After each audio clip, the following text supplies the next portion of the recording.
A happy new year, my lovely peace seekers and champions of questionably effective Shavasana. I hope 2025 is treating you well, and let me just start this first episode of the year saying thank you. Thank you for being here, for sharing your time and energy with me when you could be doing 100 other things. So consider this your official audio hug until we meet in person. Have I ever told you that the Raw Yogi podcast has been chilling on my vision board for not one, but 2 whole years? Yes, 2 years of dreaming, planning, and even recording episodes that never saw the light of the day. Why? Because I was battling my annoying inner critic, that voice that whispers, who are you to do this? Are you ready to share something super deep?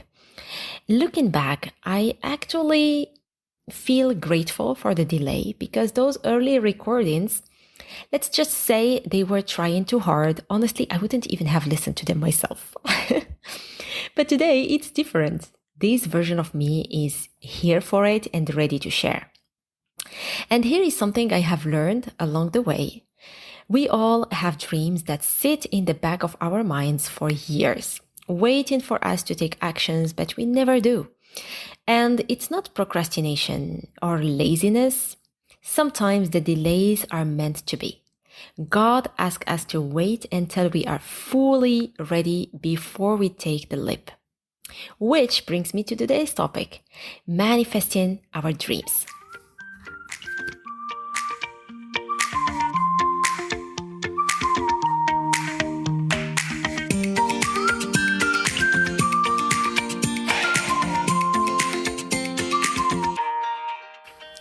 We all have dreams, right? Maybe it's about achieving career success, building meaningful relationships, finding financial stability, or having family or kids. But sometimes the distance between where we are and where we want to be feels massive and overwhelming. So you hear people talking about the law of attraction or the law of manifestation. It's quite popular these days. So they say if you shift your energy, if you tune into the right frequency, you can have anything you desire. Wealth, health, love, abundance, anything. Sounds super simple. But if that is true, why are so many of us still struggling? And why are those who claim to have cracked the code of the universe are charging so much money to teach the rest of us how to heal past traumas, how to open chakras, how to unlock power so we can finally manifest this so-called dream life? From my side, as a core belief Muslim practicing yoga, I must say the concept of manifestation has always been fascinating and at times confusing because on one hand, yoga has opened my heart and soul to experience the power of energy and the magic of manifestation. But on the other hand, there is my faith rooted in the understanding that this life is full of trials and we are not here to chill. We are here to be tested in every single way. Which brings up the big question. Am I really a manifester, the creator of my destiny, like all these spiritual gurus and motivational speakers claim? Or am I simply trapped in this game called life and I'm here to navigate all the trials? I must say, the line between these ideas is thin and the fall is easy. So, welcome to this episode where we are diving into the law of attraction, the power of energy, exploring how to approach it all in a grounded, healthy way without losing our mind in this process. Over the years, I have experimented with manifestation techniques to rewire my thoughts, manage my emotions, set intentions, heal past traumas. And along the way, I must say I have learned the hard way, of course, how to see manifestation as an effective tool that doesn't blow up in my face. There is so much to unpack here and many insights that might help you see your struggles and blessings in a whole new light. So, my dear friend, if you are multitasking today, driving, cooking, doing many things at the same time, While listening to my podcast, I would say do me a favor, hit pause, go take care of what you need to do today, and come back when you can give this episode your full attention. Trust me, it's worth it. And hey, remember, don't namaste everything I say. Definitely not. Take what resonates with your heart and leave the rest behind.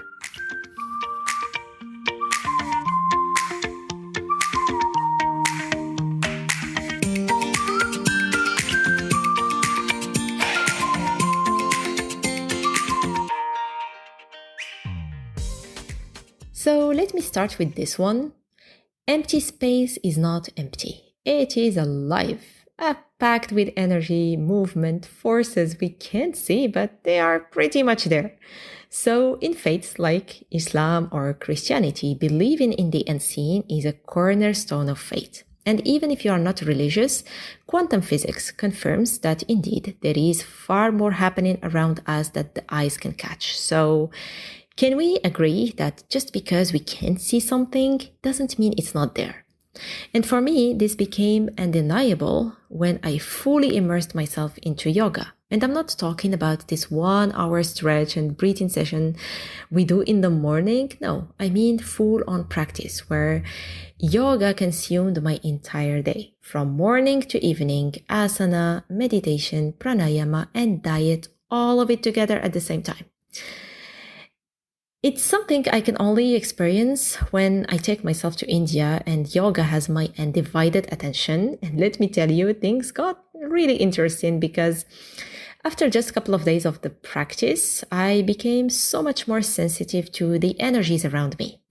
And I know, before you picture me floating in a perfect lotus pose between clouds and rainbows, no, let me set the record straight. It wasn't like that at all.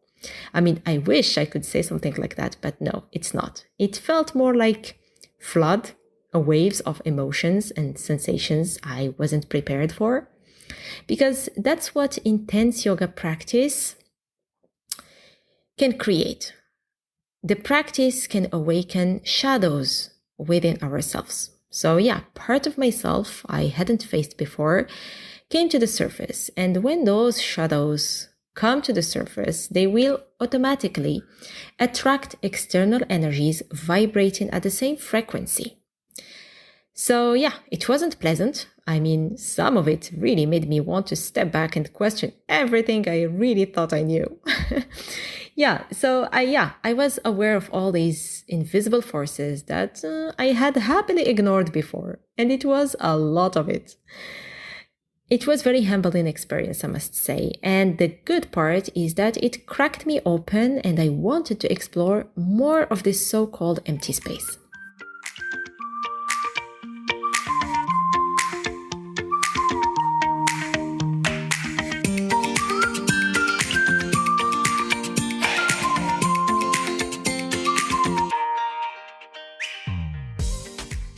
So then I moved to Kuala Lumpur and I found myself attending all these seminars, workshops, and going to all the talks about the law of attraction, frequencies, and energies. And honestly, how these teachers present all these techniques and with all these glowing testimonials of people who successfully manifested love, wealth, and abundance, it's really hard not to feel tempted to give it a shot.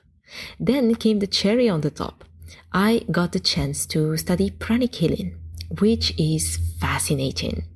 You know, we work with energy, we give it shapes, colors, and we use it for healing purposes, and it's awesome. I really felt like an airbender when I was doing that. So because I worked with energy in such a tangible way, it's hard for me to deny its power. And it is powerful. But here is the twist. Once you tap into it, two things can happen. The first thing, you will think you have power, which is the first trap. Because as you learn to influence energy, it's easy to fall into the ego trap. You know, you start labeling yourself as a healer, divine creator, light worker, or ascendant guru of some kind. And I'm not judging. I have been there. I truly believe that I could bend reality to my will, which is wrong.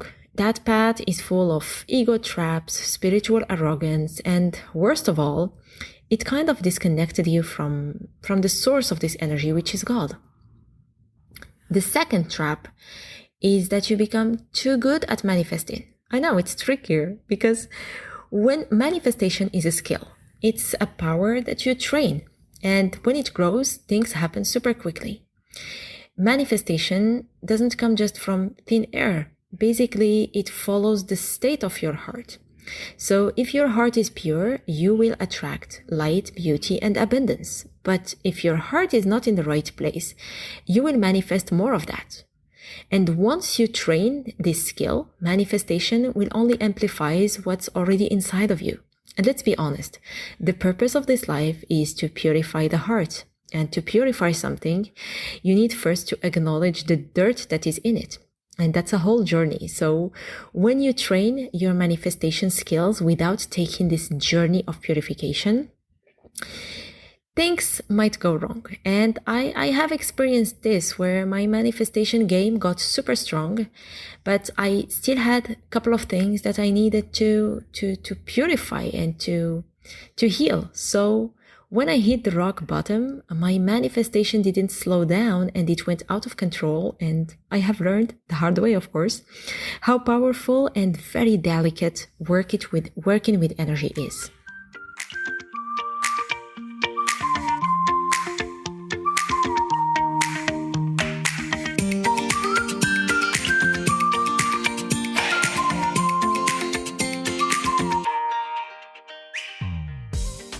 And this is, my friend, where your core belief matters deeply when working with energy, because when you open yourself to it, something will always come through. If it's not light, it's going to be darkness. And here is the tricky part. Darkness sometimes can dress up like light, shiny and convincing and tempting enough to throw you out of track. But when your belief is rooted in God, even if you step into dark spaces, you will eventually find your way out. It might be the hard way, but divine protection will always guide you back. And of course, when you believe in God, the entire concept of manifestation shifts, because it's no longer about bending reality to your will, but mostly aligning your soul with growth and purification, even if your body and mind resist that. Take money, for example.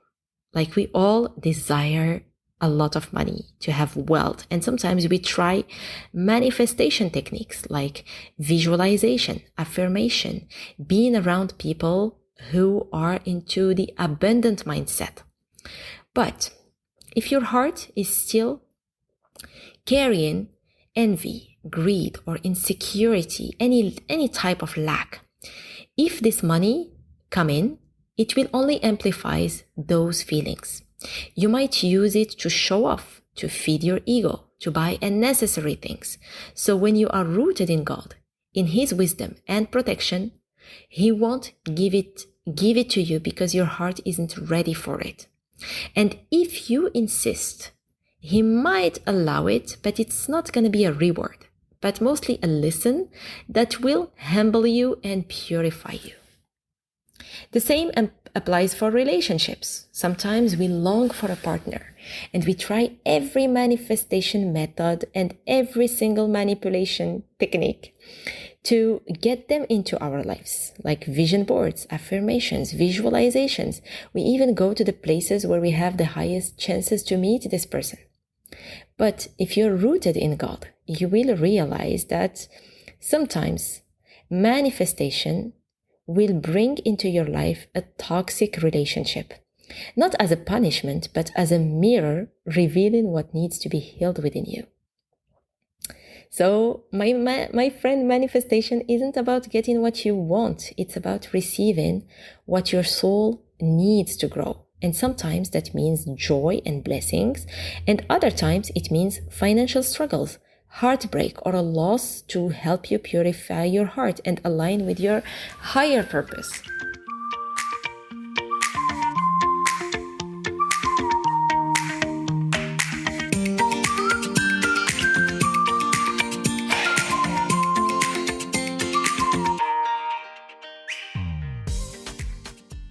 Here is a part of my own experience of manifestation because over the years I gathered countless tools and techniques to manifest everything I thought I wanted, and to be honest, it worked.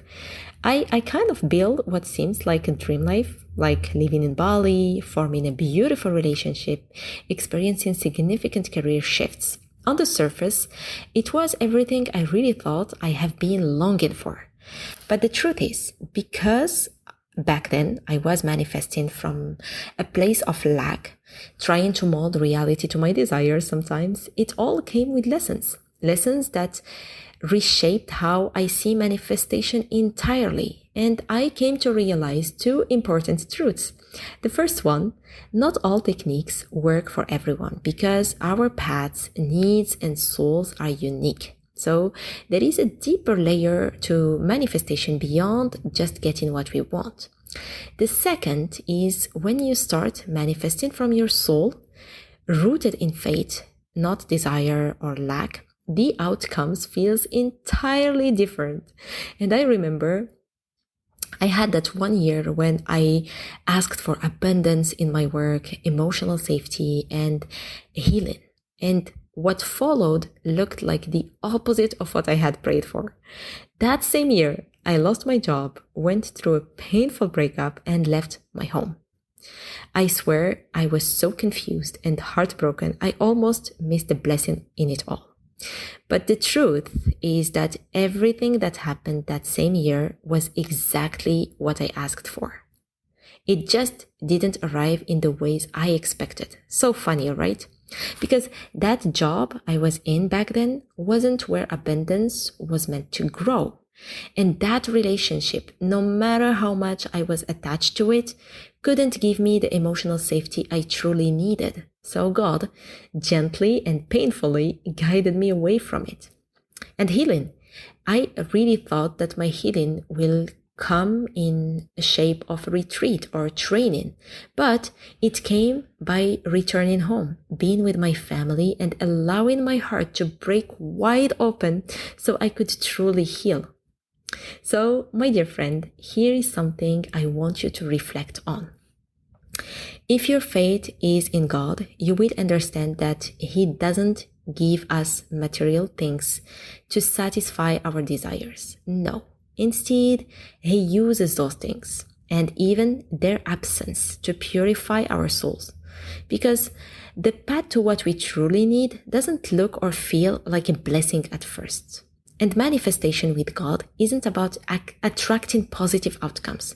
It's about soul correction, beyond the label of good and bad. And here is where we all get stuck because we assume manifestation is all about positive things, about bringing happiness and success into our lives. But the truth is, that's not true.